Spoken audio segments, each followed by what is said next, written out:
Tcharam! Boa noite, pessoal. Boa noite a todos. Sejam muito bem-vindos ao episódio 2 do nosso podcast Pode Mediar.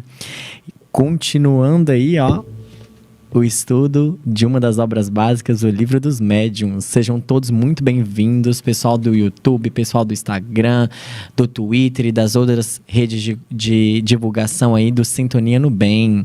Antes de mais nada, gostaria de agradecer o Sintonia no Bem pela oportunidade, pelo local de fala, pela oportunidade de estudo. Agradecer ao Cláudio que está aqui me ajudando, me auxiliando, nos assessorando ali. A espiritualidade amiga que se faz presente, nos contribuindo nos nossos estudos. As pessoas aí de casa.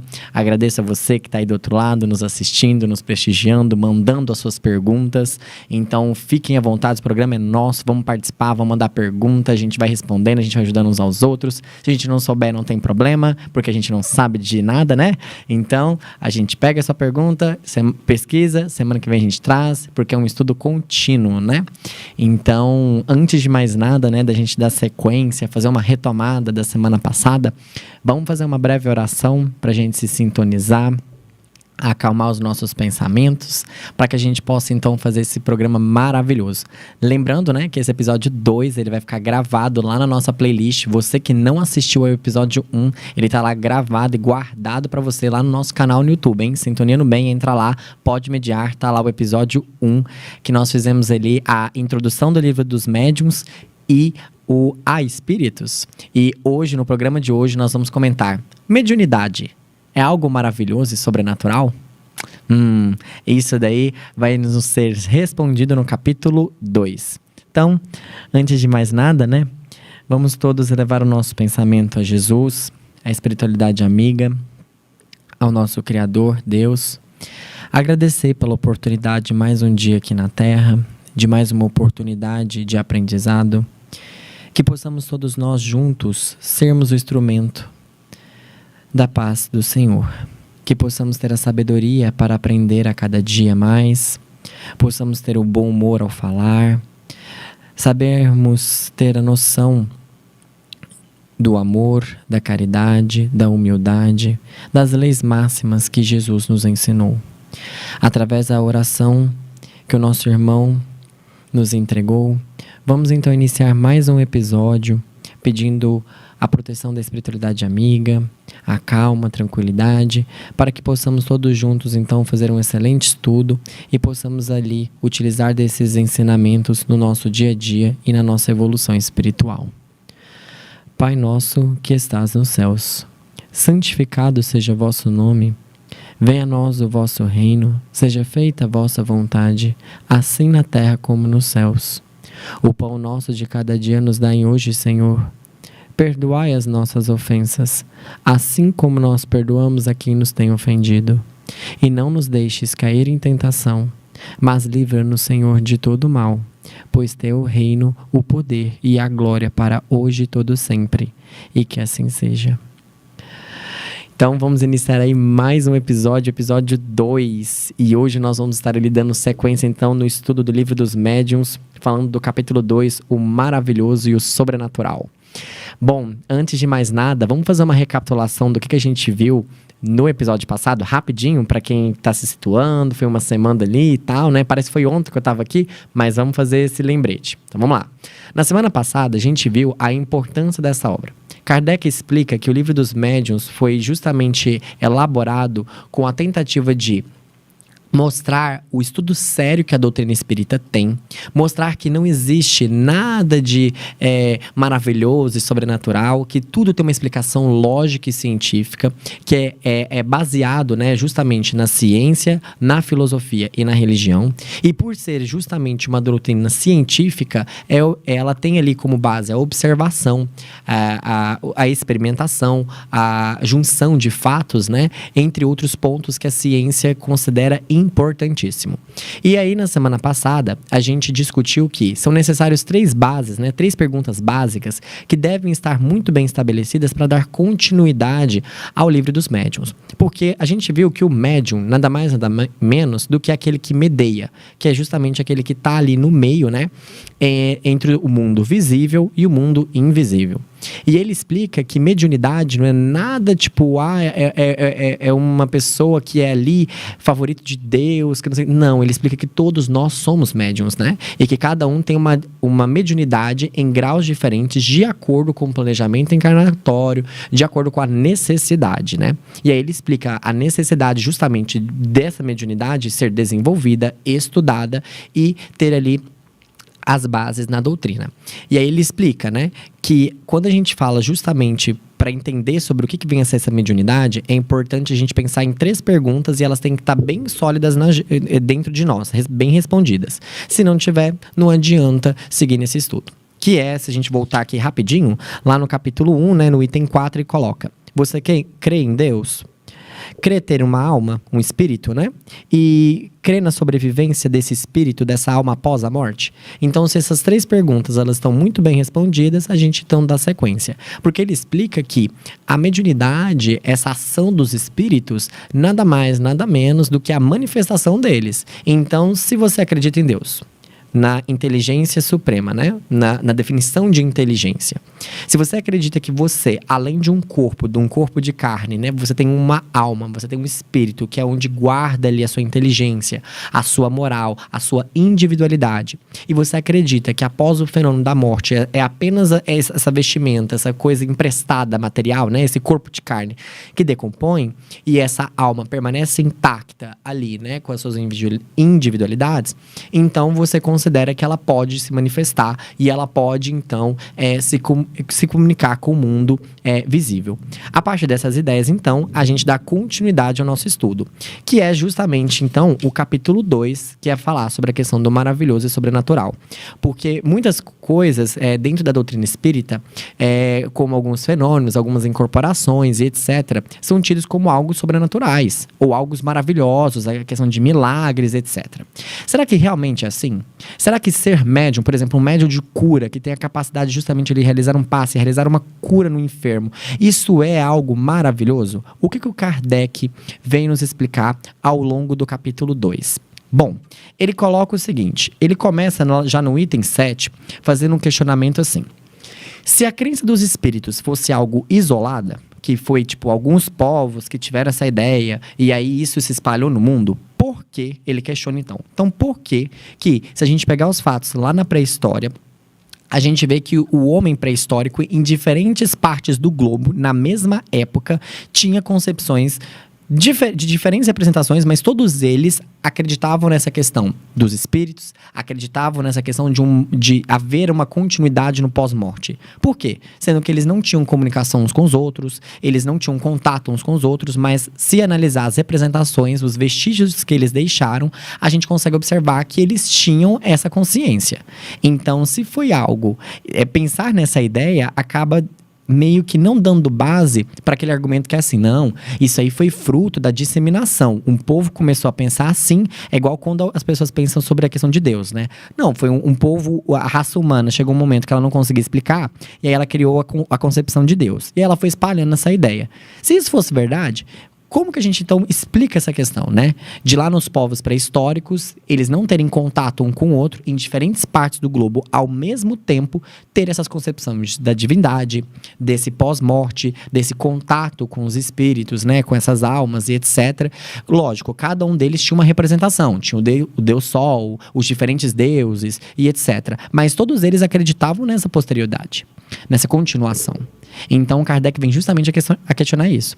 E a partir do momento, então, que a gente, pela razão, a gente conclui, então, que realmente é inevitável que tenha a alma, que tenha o espírito, a manifestação dos espíritos é nada mais, nada menos do que a ação deles sobre a matéria.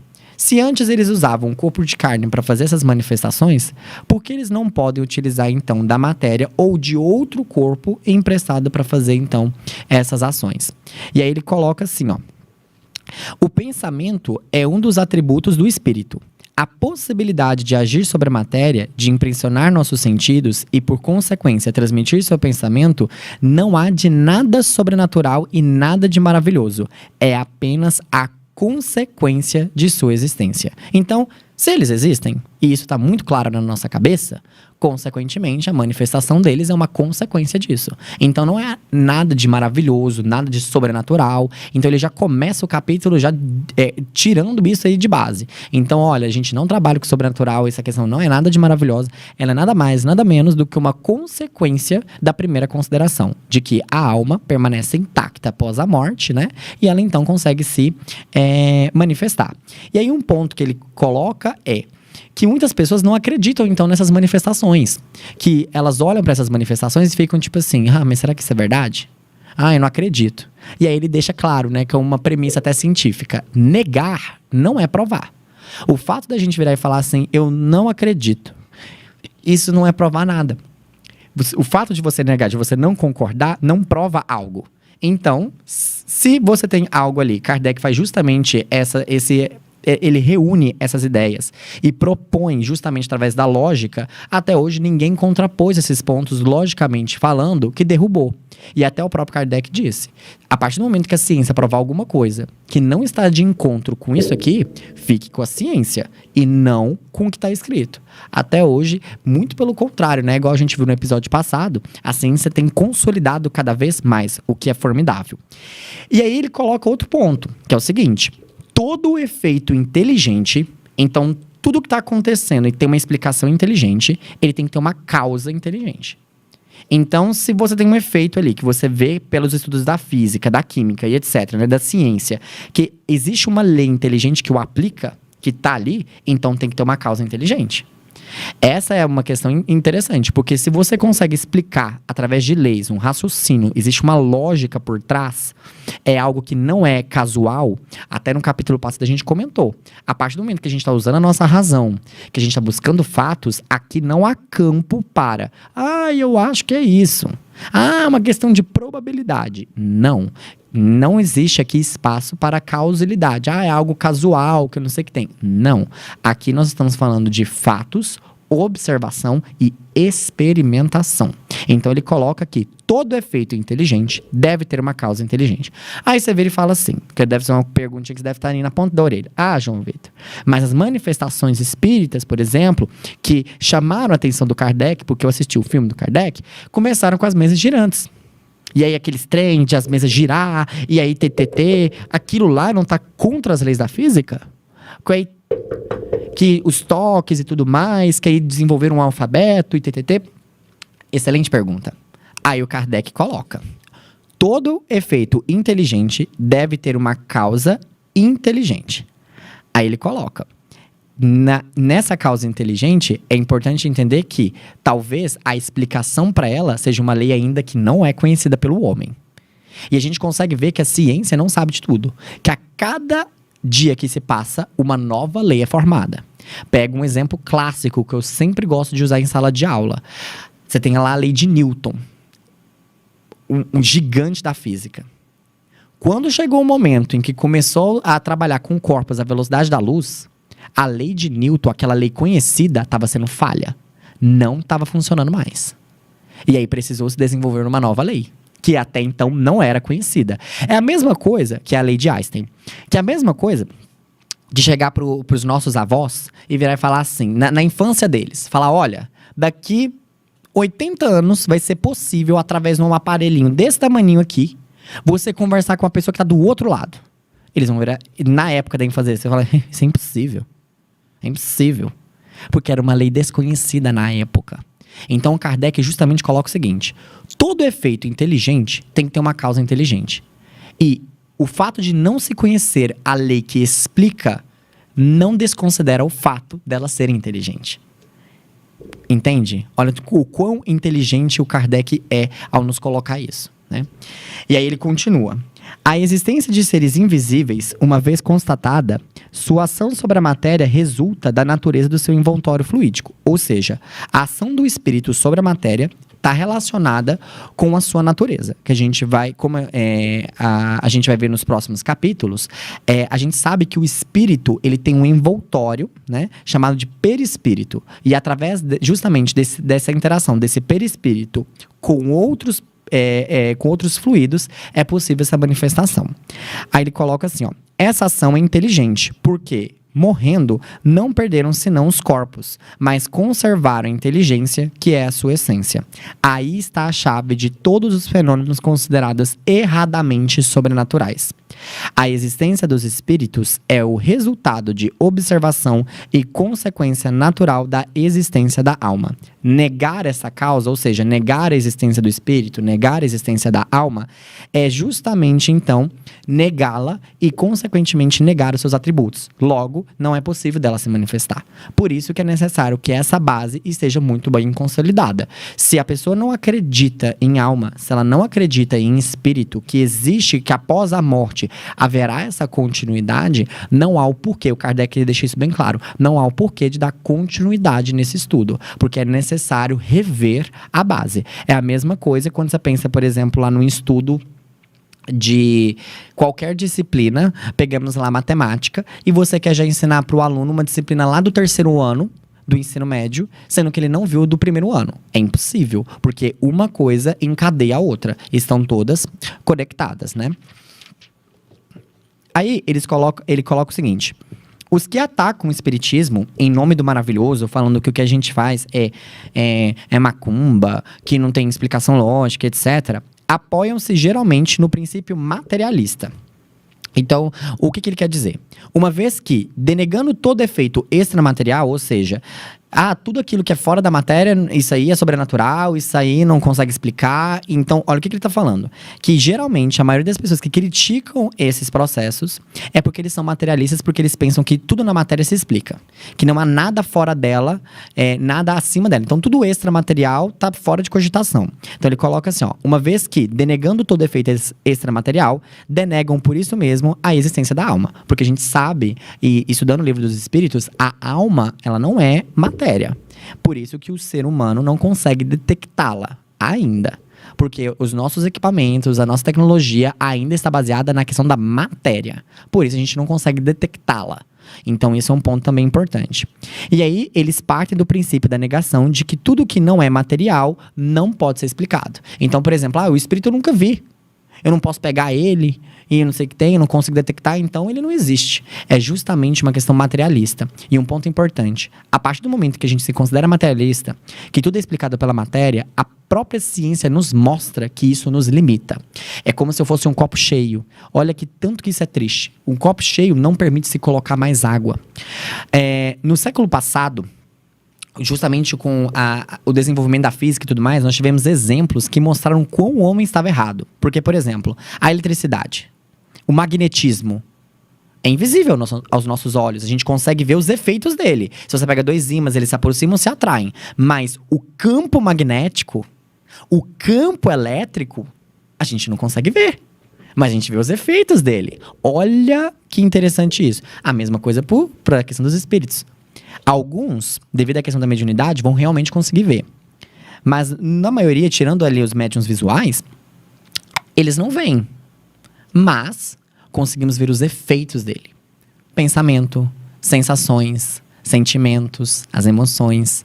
A mesma questão, tem uma questão que eu sempre falo, que uma vez me falaram, e eu acho isso tão profundo, que diz que Deus é tão sábio que deixou para nós, na nossa natureza, a resposta para a maioria das coisas. Pega a eletricidade, pega o magnetismo, por exemplo. Você pega lá uma lâmpada. A lâmpada, nesse exato momento, ela libera um monte de radiação. Um monte de coisa que a gente não consegue ver. E que não é matéria. A gente chama na ciência de energia, né? No Livro dos Espíritos é dotado do nome de fluido, né? Então a gente não consegue ver. Mas tá ali. E a gente já consegue detectar essa energia hoje. Então observa que a ciência está caminhando para isso. Se você pegar lá, por exemplo, século XVIII, século XVII, século XVI... essas coisas não tinham menor possibilidade de acontecerem. Então, olha a questão interessante, né? Cada vez mais o materialismo ele vai caindo por terra. E aí ele coloca: os adeptos de todas as utopias. Aí ele faz um outro ponto, que é a questão do seguinte: então você está falando que o espiritismo acredita em tudo que é invisível, toda a questão sobrenatural e etc. Aí ele coloca: cuidado. Os adeptos de todas as utopias, ou seja, aquilo fora do comum e tudo, de todas as excentricidades sistemáticas, não nos agregam. Ou seja, não fazem parte de nós. Por quê? Ele coloca assim: Seria preciso conhecer bem pouco o Espiritismo para pensar assim. Porque quem já teve, por exemplo, uma base do Livro dos Espíritos, ele mostra lá N situações que eles desmistificaram várias coisas. Então não é tudo tido sobrenatural, maravilhoso, que o Espiritismo pega. Porque ele coloca, ou é um efeito inteligente, ou é uma causa qualquer. Então, essa questão de que, então tudo aquilo que eu não consigo ver e etc, tudo aquilo que é maravilhoso, o Espiritismo então tá pegando ali e ele abraça. Ele coloca.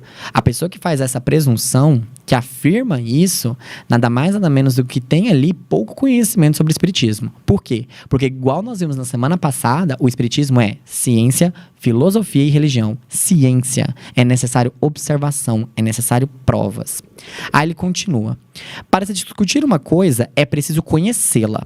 Porque a opinião de um crítico não tem valor, senão quando fale com perfeito conhecimento de causa. Então, observai, né? Ele coloca. Observe aquelas pessoas que criticam a da doutrina. Elas têm conhecimento para isso? Elas estudaram para isso? Elas têm argumento para isso? A maioria, não. Mas ele alerta que chegará o momento em que pessoas que vão ter estudado, vão ter pegado conhecimento e vão debater isso aqui. Chegará o momento. Kardec deixa isso claro. Mas ele vê que a maioria, ela põe para se criticar sem menos saber do que está falando. Então, ele coloca o que vale da opinião desse crítico se ele não tem embasamento do que ele está falando, né? E aí ele fala, lê, observe e saberá. Toda ciência não se adquire senão com tempo e estudo. Então, essa questão de que, eu tô vindo aqui toda terça-feira, livro dos médiuns, eu vou ler todos os livros dos médiuns e tal, vou saber de tudo. Muito pelo contrário. Aqui você vai estar pegando um pontapé, uma lasca de uma unha aí, para uma questão muito mais complexa. Estude e observe. Então, é necessário a teoria e a prática, né? Ele coloca aí. O homem, e aí ele coloca assim, que haveria muita puerilidade, ou seja, tipo superficialidade, em ver todo o espiritismo em uma mesa girante, como ver toda a física em jogos infantis. O que ele quis dizer com isso? Então todo o fenômeno espírita e tudo eu posso explicar lá na mesa girante. Aquilo lá, aquele fenômeno, tudo lá, é aquilo lá que os espíritos faz. Não. Ele fala que isso é fútil. Uma pessoa que vê, resume aquilo ali, é fútil. É a mesma coisa, pegar toda a física e tentar resumir ela em jogos educacionais infantis. Não tem como. Ali é a base, é um início. João Vitor, mas tem gente que, por exemplo, tem alguns conceitos de física que são explicados lá para os pequenininhos, para as crianças. Sim, mas nós sabemos que é superficial, é uma base. É um início, né? Então, quando a gente pensa, por exemplo, eu vou aos centros, que eu não sei o que tem, eu assisto muita palestra e tal, eu tenho um conhecimento muito vasto da doutrina. Que nós sejamos sempre copo vazio, meu povo. Copo vazio, sim, para sem pôr água. Porque a partir do momento que a gente acha que a gente tá sabendo de tudo, é porque na verdade a gente tá sabendo de nada. E quanto mais a gente estuda, menos a gente sabe das coisas. Pega uma frase de Sócrates. Só sei que nada sei. Então, olha a importância da humildade. Olha a importância de a gente entender que realmente a gente não sabe de nada. Então por que eu estudo? Para ter pelo menos uma noção de conhecimento e ter uma base na hora de falar e perguntar. Porque muitos falam e perguntam sem ter base. Cai por terra, né? Então, fica um ponto importante aí. E aí ele coloca assim, quando não se tem tempo para aprender uma coisa, olha o puxão de orelha que o Alan está nos dando aqui. Quando não se tem tempo para aprender uma coisa, não se ocupe em falar sobre ela, menos ainda em julgá-la, se não quiser ser acusado de levianidade. Ora, quanto mais se ocupa uma posição elevada na ciência, menos se é desculpável por tratar levianamente um assunto que não se conhece. Perfeito, né? Então, a importância de um estudo sério, de um estudo contínuo, de observar, de vigiar. Por isso que a gente sempre fala, aqui a gente está fazendo um estudo, uma base inicial. Então, a gente tem que perguntar, a gente tem que pesquisar, a gente tem que ver. A gente não é o dono da verdade, a gente não vai conseguir responder todas as perguntas, mas a curiosidade é que nos move. O que seria da ciência, o que seria das invenções se não tivesse justamente a curiosidade? Então é importante ter perguntas. É importante ter perguntas que não são respondidas, porque são elas que movem e justamente dão continuidade a esse estudo. E o Espiritismo tem cada vez mais evoluído, né? E agregado mais informações a essa doutrina maravilhosa. E aí, então, lá no item 14 do capítulo 2, o Kardec diz assim: nós resumimos as seguintes preposições. Então, olha o que ele nos fala. Primeiro, todos os fenômenos espíritas têm por princípio a existência da alma, sua sobrevivência ao corpo e suas manifestações. Então, o que ele está fazendo aqui? Um resumão. Isso é muito científico. Você vai lá, fala, vamos fazer uma síntese, um resumo? Então, ele está fazendo. Então, primeiro, todos os fenômenos espíritas têm por princípio a existência da alma, a sua sobrevivência ao corpo e as suas manifestações. Segundo, estando esses fenômenos fundamentados sobre uma lei da natureza, não tem nada de maravilhoso e nem de sobrenatural, no sentido vulgar dessas palavras. Então, assim, eu sou médium, eu comecei a ver umas coisas, ouvi uns trem, eu sou sobrenatural e maravilhoso. Muito pelo contrário. E, inclusive, né, o nosso Chico explica, né, que tem uma parte daí que ele fala assim: eu sou humildemente um médium e um médium muito falho. E os espíritos nos explicam que geralmente pessoas que vêm com essa mediunidade muito aflorada é porque a dívida está muito grande. E aí Deus, na misericórdia divina dele, ele dá esse intercâmbio mais aprimorado para que essa pessoa, com um estudo sério, com a dedicação, possa utilizar isso para, primeiro, desenvolvimento próprio e, segundo, o desenvolvimento dos demais. Porque é uma questão que a gente vai ver bastante, o Kardec deixa isso bem claro, que é a questão do seguinte: eu faço psicografia, eu incorporo, que não sei o que tem, e aí as pessoas sempre acham que é destinada a alguém, para alguém. Tem uma questão do Divaldo, que ele chega para Joana e fala assim: Joana, por que você nunca me escreveu nada? O Divaldo sempre cômico, né? Eu sempre escrevo para os outros livros, etc e tal. A Joana simples vira e fala assim: Divaldo, tudo que eu te falei foi para você. Você que quis compartilhar e fazer os livros. Então a mensagem chega primeiro para o médium. É presunção nossa achar que é para os outros e não é. Primeiro é para nós. Depois para os outros. Então essa questão de que eu sou médium, eu vim aqui para ajudar todo mundo, muito pelo contrário. É para justamente ser ajudado. Terceiro ponto.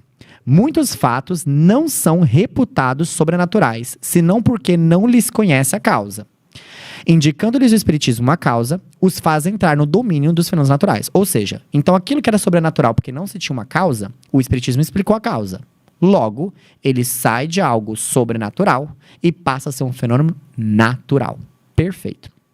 Porque quando a gente fala de sobrenatural, é algo que está acima, né? Tipo assim, fora do natural, né? E o Espiritismo vem falar: é racional, tem uma explicação, vem cá. É nada de espantoso. Quinto ponto. Conquanto o Espiritismo reconheça em muitas crenças populares um fundo de verdade, não aceita de modo nenhum a solidariedade de todas as histórias fantásticas criadas pela imaginação.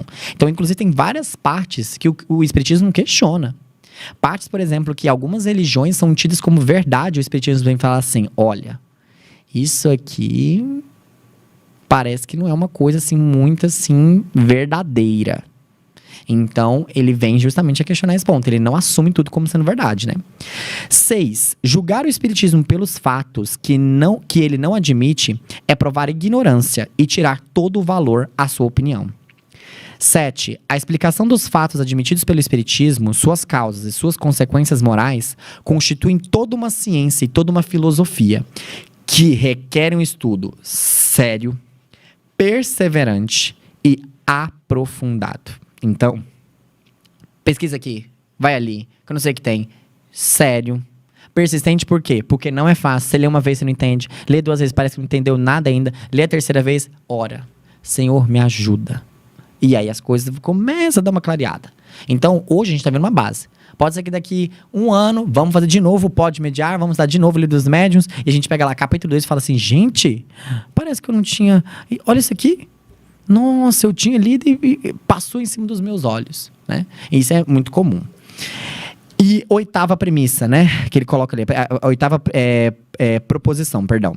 O Espiritismo não pode considerar como crítico sério senão aquele que tiver visto tudo, estudado tudo, aprofundado tudo, com paciência e perseverança de um observador consciencioso, que soube sobre o assunto quando o adepto mais esclarecido, que tivesse, por consequente, aurido seus conhecimentos em outro lugar do que nos romances da ciência, a quem não se pode opor nenhum fato do qual não tivesse conhecimento, nenhum argumento que não tivesse meditado, que refutasse não por negação, mas por outros argumentos mais comprovados, mais sólidos, que pudesse, enfim, assinalar uma causa mais lógica para os fatos averiguados.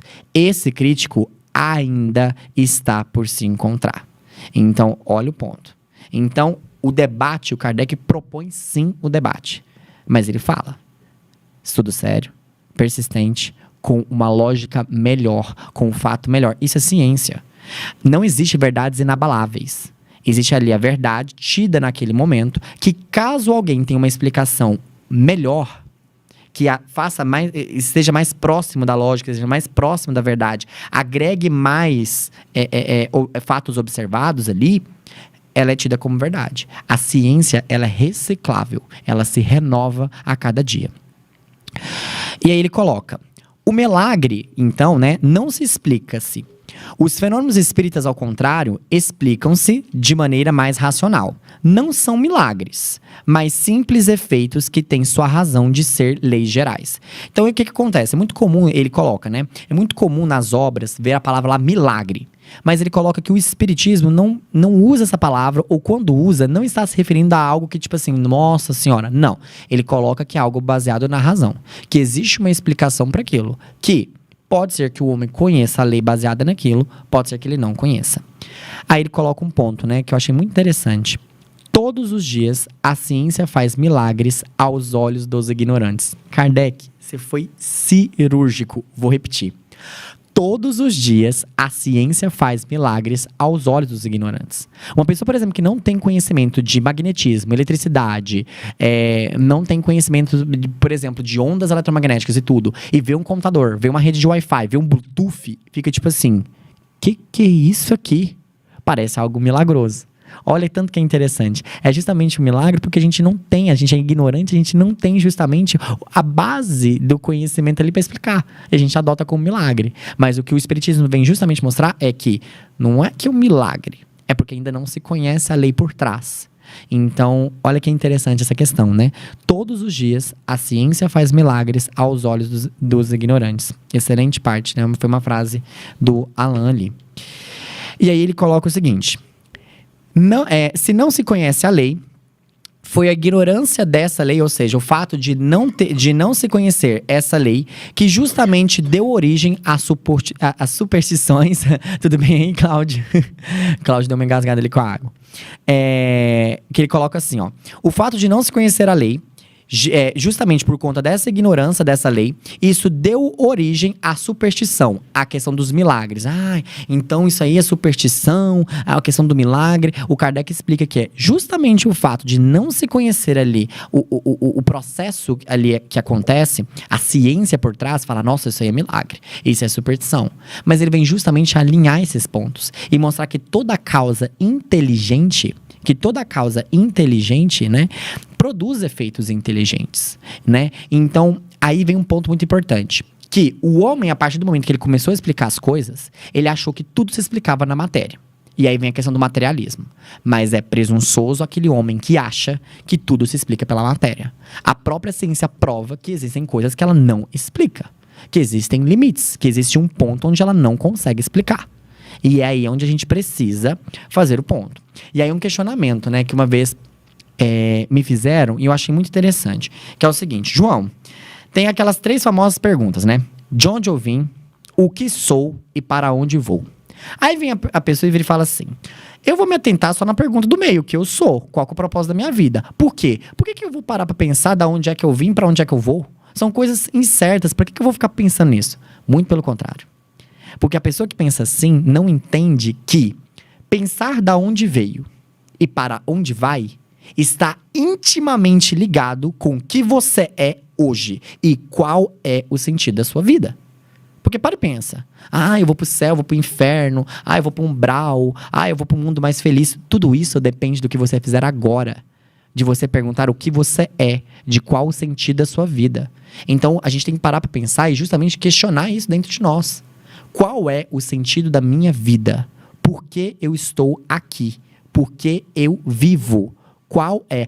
É para ver o nascer do sol, é para não sei o quê, para apreciar a natureza. Tudo bem, mas será que é só isso? Eu acredito que essas apreciações, o contato com os outros irmãos e tudo mais, são meios que vão nos levar a responder qual o sentido da nossa vida. Então é um ponto muito importante, né, pra gente questionar. E aí ele coloca o seguinte.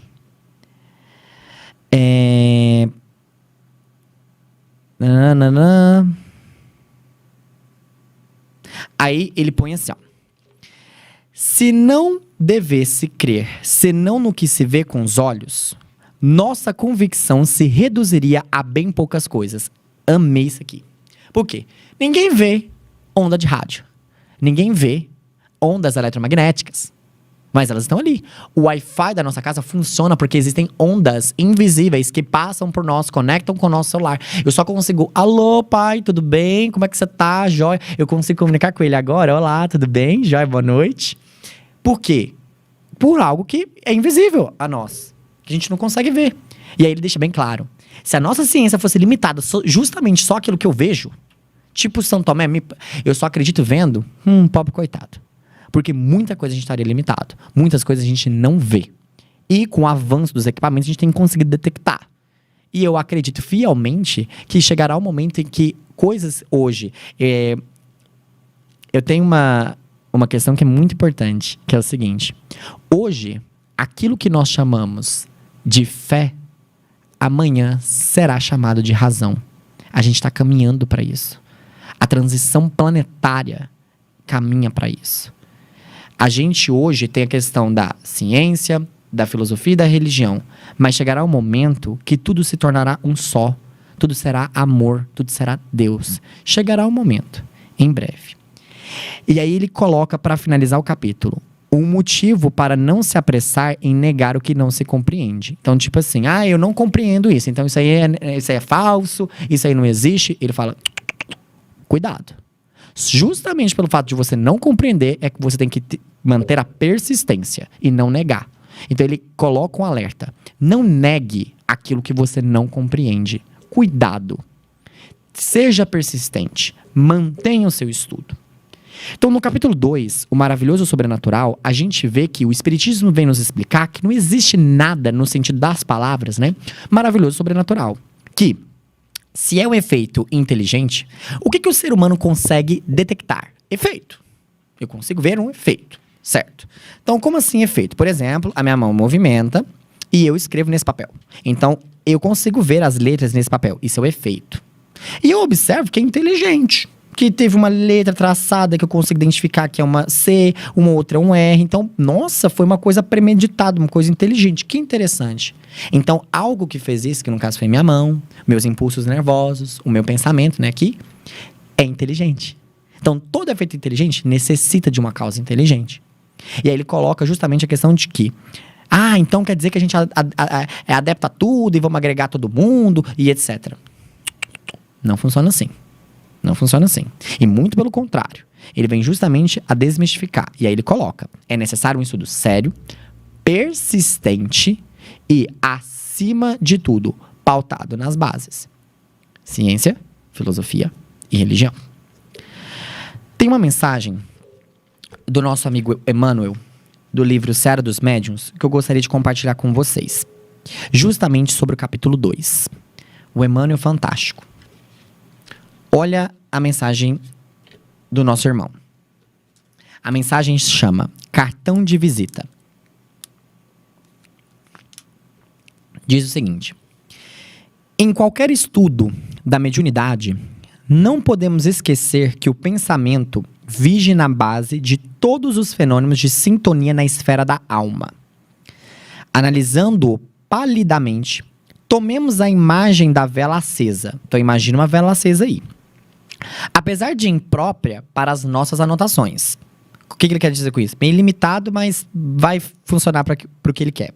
Ele diz assim: a vela acesa arroja de si fótons, ou força luminosa. O cérebro exterioriza princípios inteligentes ou uma energia mental. Na vela acesa, temos a chama. No cérebro, identificamos o que chamamos de ideia. Uma e outro têm campos característicos de atuação, que é um tanto mais vigorosa quanto mais se mostre perto do fulcro emissor. Ou seja, o que ele quer dizer com isso? Que quanto mais próximo do emissor, mais avantajada ela é. A chama. Quanto mais próxima ela é, mais avantajada ela tá. Então, quanto mais próxima ali da vela, você vê que a chama ela é mais. À medida que ela vai se afastando, vai diminuindo. A mesma coisa com o nosso pensamento. Olha que interessante que ele fala. Aí ele coloca assim: no fundo, os agentes a que nos referimos são neutros em si. Então, os agentes, aquilo que gera as ações. Que passam as ações, na verdade. Imaginemos, no entanto, o fogo conduzido. Tanto pode revelar o caminho de um santuário, quanto a trilha de um pântano. Olha onde que ele está induzindo. Então, você pega lá uma vela. Imagina o fogo conduzido. Ele pode conduzir ao caminho de um santuário, aquela vela pode conduzir ao caminho de um santuário, quanto a trilha de um pântano. Formidável. Olha o que ele continua. Tanto ajuda os braços do malfeitor na execução de um crime, quanto auxilia as mãos do benfeitor no levantamento de boas obras. Verificamos por assimilação que a energia mental, inelutavelmente ligada à consciência que a produz, obedece à vontade. E compreendendo-se no pensamento a primeira extração de abordagem magnética, em nossas relações uns com os outros, seja qual for a mediunidade de alguém, é na vida íntima que palpita a condução de todo recurso psíquico. Vou repetir. É na vida íntima que palpita a condução de todo recurso psíquico, no seu interior, o seu sentimento. Observa, pois, os próprios impulsos. Desejando, sentes. Sentindo, pensa. Pensando, realiza. Realizando, atrai. Atraindo, reflete. Olha a profundidade disso. Vou repetir. Desejando, você sente. Sentindo, você pensa. Pensando, você realiza. Realizando, você atrai. Atraindo, você reflete. E refletindo, estendes a própria influência acrescida dos fatores de indução do grupo com que te afinas.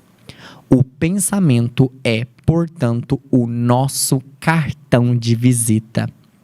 Com ele, representamos ao pé dos outros, conforme nossos próprios desejos, a harmonia ou a perturbação, a saúde ou a doença, a intolerância ou o entendimento, a luz dos construtores do bem ou a sombra dos carregadores do mal.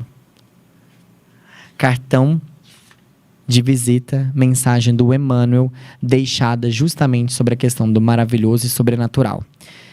O que essa mensagem faz conexão? Justamente com a questão do pensamento. Porque, justamente nesse capítulo, ele vai justamente a questionar aos incrédulos, aqueles que tecem críticas, aqueles que antes mesmo de ter um conhecimento, de estudar a fundo, já criticam.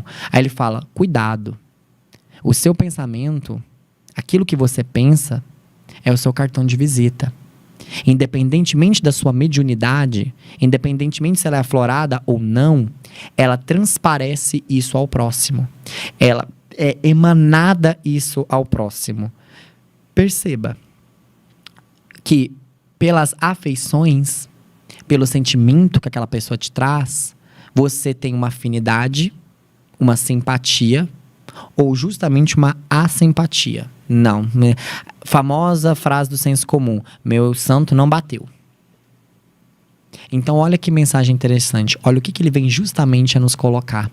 Interessante pensarmos sobre isso, né?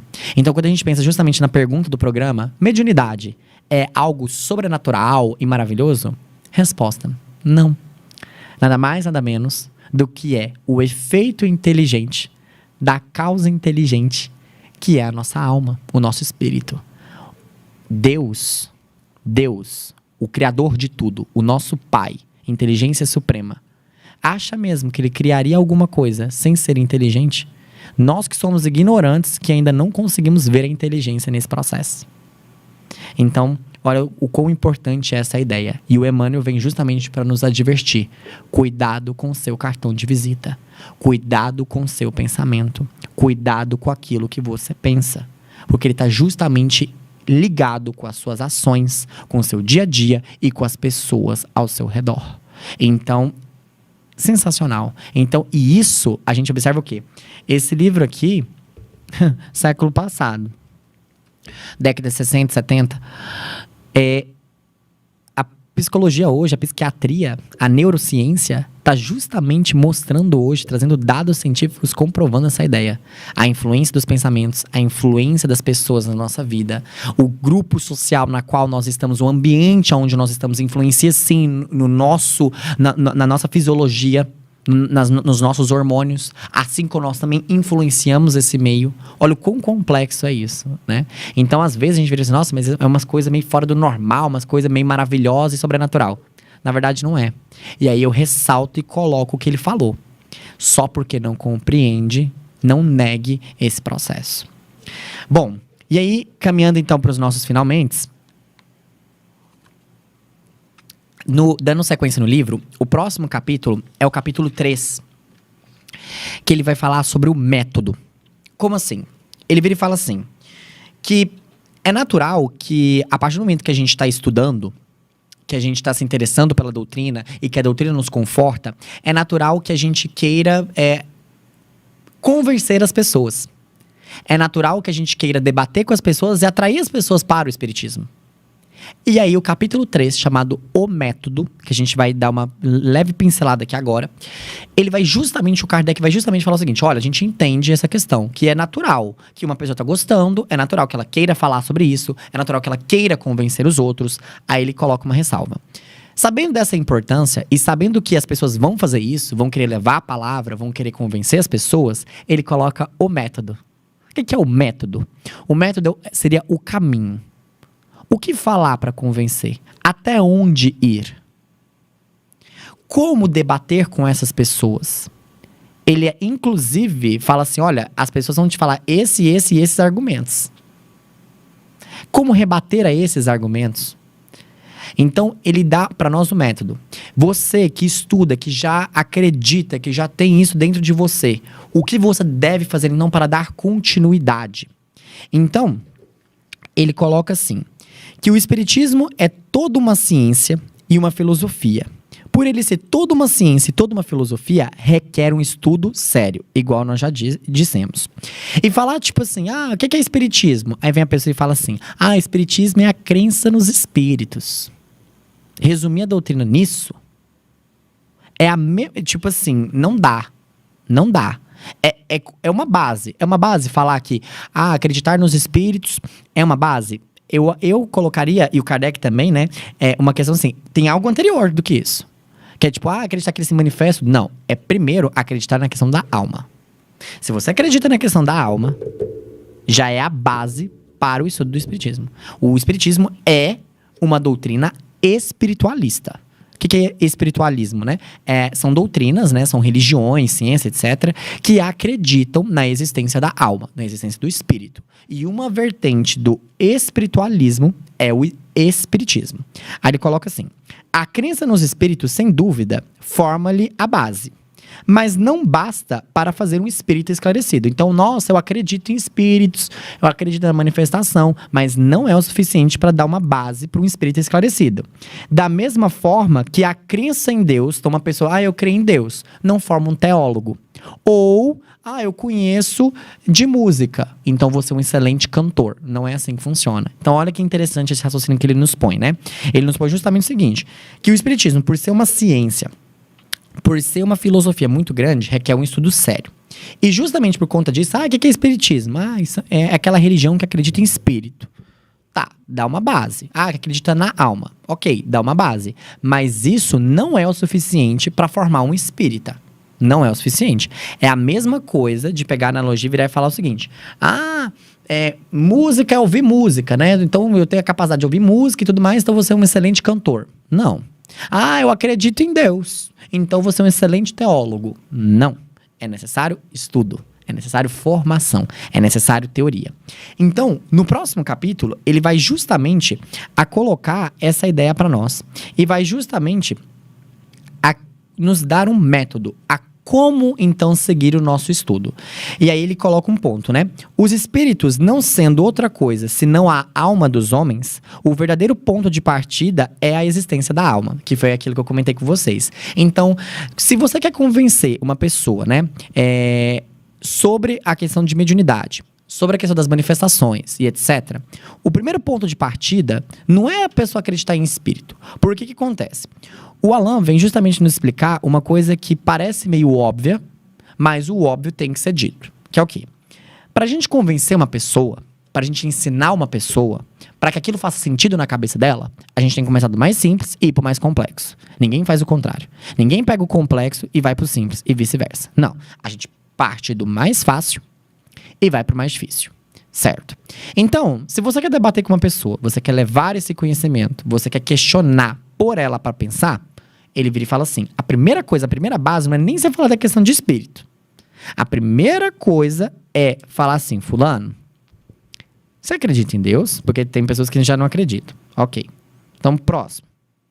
Você acredita em alma? Acredita em espírito? Não, não acredito. Então é aí que tem que começar a argumentação. Por que você não acredita? Então você acha que morreu, acabou tudo? Então, não existe nada além do que a matéria aqui propriamente dito? Porque, por que, por exemplo, eu sei, quimicamente falando, a constituição do meu corpo todinho? A química hoje já sabe a constituição do corpo todo. Por que eu não junto toda essa matéria que a gente sabe do que é formado? Eu sei o que é formado no meu cabelo, o que é formado no meu cérebro, tudo. Por que eu não junto isso aí num laboratório e formo uma pessoa pensando? Por que não dá certo isso? O homem não consegue criar. Ele cocria. É diferente. A criação é do pai. É de Deus. E aí? Então são esses questionamentos que tem que pôr. Não, João. A pessoa acredita em espírito, ela acredita em alma. Então, parte pro segundo tópico. Então, no capítulo 3, vai justamente a nos colocar a questão do método. Vai justamente a pensar o que nós devemos fazer, qual deve ser o caminho que nós devemos seguir, quais perguntas devem ser feitas e como que deve ser feito o nosso estudo. Mas isso são cenas de um próximo capítulo. Cláudio, tudo certo aí? Perguntas? Não? Tranquilo? Então, gostaria de agradecer a participação de todos os ouvintes, a você que assistiu no YouTube, a você que assistiu pelo Instagram, pelo Twitter, por qualquer meio de comunicação. Agradecer o Sintonia no Bem, o Cláudio que está aqui, meu braço direito e esquerdo, a espiritualidade amiga, a todas as pessoas que trocaram ali, né, essa energia muito positiva durante esse estudo. Espero que vocês tenham gostado. Isso aqui vai ficar gravado. Não deixem de compartilhar com os amigos de vocês. Na semana que vem, a gente vai continuar, então, o estudo do Livro dos Médiuns e a gente vai justamente a tratar essas perguntas que eu coloquei ali. Então, qual deve ser o método, o que devemos fazer, que caminho seguir e como deve ser feito o nosso estudo. Beleza? Então, peço também, né, agradeço a participação de todos, pela audiência. Peço desculpas também por qualquer erro gramatical, qualquer erro na explicação. A gente está aqui tentando, né? Mas o importante é a gente seguir a caminhada. Então, de antemão, peço desculpa por qualquer erro nesse sentido. E agradeço mais uma vez pela oportunidade de estar aqui, de poder falar com vocês, de estudar com vocês e levar um pouquinho dessa doutrina que tanto nos conforta. Vejo todos vocês na semana que vem. E antes da gente fazer a nossa finalização, propriamente dito, né? Vamos, então, levar o nosso pensamento a Jesus, a espiritualidade amiga, e finalizarmos, então, né, esse programa que foi muito maravilhoso, com muitos ensinamentos e com muitos questionamentos. Então, a mediunidade é algo maravilhoso e sobrenatural? Espero que tenha ficado tranquilo e que você tenha aí excelentes argumentos, utilize da sua razão para poder, então, debater esse questionamento. Então, vamos todos nos sintonizarmos, agradecermos então por esse estudo, por todas as intuições que recebemos, por essa energia positiva que nos foi transmitida, por todo o conforto e acalento. Através da oração de São Francisco, vamos encerrar então mais um momento de estudo, agradecendo por tudo. Senhor, fazei-me instrumento de vossa paz. Onde houver ódio, que eu leve o amor. Onde houver ofensas, que eu leve o perdão. Onde houver discórdia, que eu leve a união. Onde houver dúvidas, que eu leve a fé. Onde houver erro, que eu leve a verdade. Onde houver desespero, que eu leve a esperança. Onde houver tristeza, que eu leve a alegria. E onde houver trevas, que eu leve a luz. Ó Mestre, fazei que eu procure mais consolar do que ser consolado, compreender do que ser compreendido, amar do que ser amado, pois é dando que se recebe, é perdoando que se é perdoado, e é morrendo que se vive para a vida eterna. Amém. Agradecemos por tudo. Uma excelente restinho de semana a todos. Até mais e vejo vocês no próximo episódio. Abraços, boa noite.